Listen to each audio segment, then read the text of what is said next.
It is BBC Radio Oxford, and if you're going on holiday, you'll want to know about your currencies. So if you're considering where to get the best rates for your holiday currency, we will have all the answers. That's coming up very shortly. Now, if you go to Waitrose on the Botley Road in Oxford today, you'll see it all looks just a little bit different. Some of the products will be plastic free.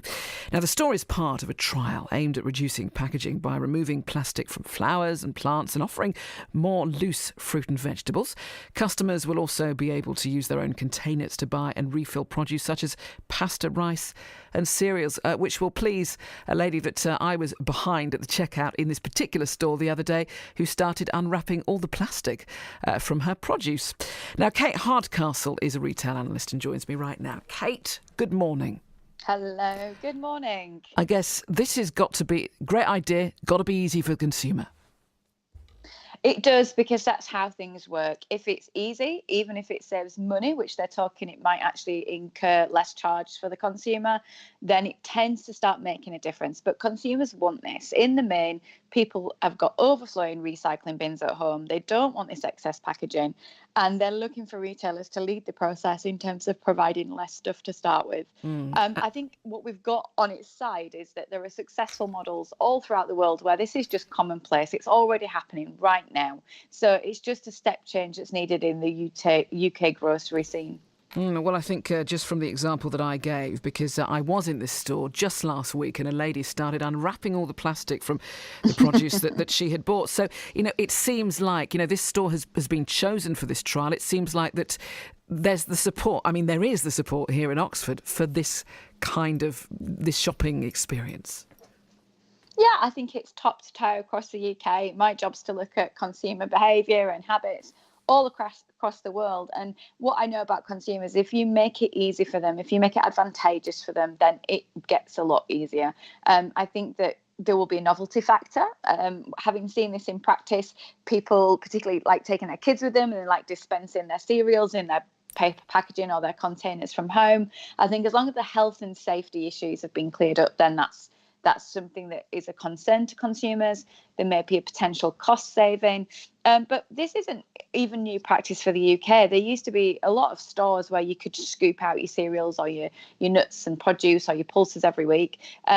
So this probably has a new set of technical equipment to deliver it so that it allays fears in terms of contamination. But I think it's just good common sense. What I wonder for the retailer itself is how it might actually help them increase own brand sales, because as soon as you remove packaging, a lot of the branded produce starts to lose some of its effect. That will be interesting, actually. But it's just about changing habits and mindset. And I think that there are a lot of people in Oxfordshire that have changed their habits anyway, because certainly at farmers' markets, there is this kind of shopping experience on offer anyway. With certainly Ceci do this incredibly well, but so it's just reaching that wider audience almost. But it's, I suppose, in terms of a change of habit, we've just about got used, I think, to taking bags to the supermarket. Now we've just got to remember our Tupperware. This is exactly it. But the reason the bag change has happened and it has been successful, we are using less bags, we are recycling more, is because you've got that remembering you're going to be charged if there's the excess charge to you if you're going to go and forget your bag. So it helps you remember. And when we're changing habits that have been there for many years, it is difficult to do. And if retailers don't see immediate benefits to them, it can be hard to persuade them to do it too. They want an easy opportunity to retail to you. But I think this has come from pressure from consumers constantly on social media saying, why does fruit that comes in natural packaging need extra packaging? Hence your lady at the checkout. And I think actually there'll be a good warm feeling towards this, even if it does experience teething issues. And there is a financial incentive to consumer, because that is always going to get people interested. That's the deal maker. It really will. If you can save what they're suggesting is up to 15% on a shop, everyone is aware of their shopping. And it isn't just this brand that's looking at doing this. You know, Tesco made a commitment at a global economic forum recently that they were going to start looking into it and introducing it. As I said, it's commonplace in other territories across the world. And what you'll probably have is a lot of independent retailers listening to this show right now also saying, we already do this. We already top things up. We always put things in consumers' bags and packaging anyway. So I think it's just one of those things where we probably could say, this is about time. We will see actually more of it. Yeah, you're right. Actually, it is actually the independent, the shops, and also, like I mentioned before, they're actually the farmers markets that do this anyway, and they're kind of the trailblazers leading the way with this. But I suppose if somebody's writing their shopping list at the moment and they're going to be heading out to a supermarket, they're going to need to know what kind of products are going to be available in this kind of way.